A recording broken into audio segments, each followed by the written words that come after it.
Magandang hapon mga katiksay. Ipapakita ko sa inyo ang gawa kong bala ng tiksay. Pako lang yung ginamit ko. Ito, 1/2 na pako at saka empty na ink ng ball pen. Ng sign pen ito.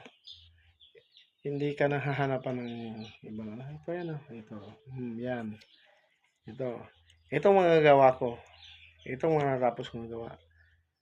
Putulan mo lang yung ulo ng pako, putulan mo, tapos isalpak mo dito sa ano to.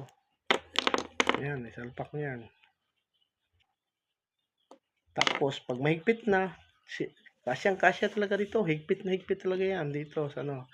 Tapos, putulan mo, yan lang. Katulad nito empty ng sign pin, dalawa lang ang magawa ko nito, dalawa or tatlo, pwede tatlo. Ganyan. Tatlo na yan. Tatlo na magagawa. Ganyan. Ganyan. Ito na mga finished product ko mga katiksay. Ito. Ito yan. Tested ko na to. Dami nang nahuli to.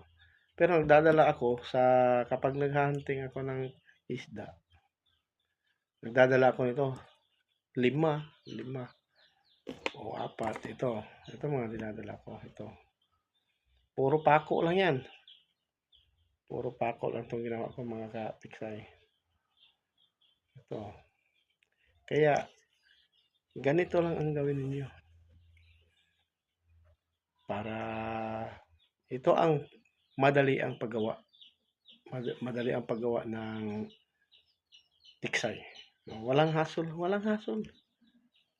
Diretso lang. Wala ka nang gagamitin pa na ano yun? Barina or ano pa. Gamit nila. Kutsilyo lang sa akin. Tapos, pag nahigpit na, yun. Pinapainit ko lang dito ng minsan. Ng lighter, yung dulo.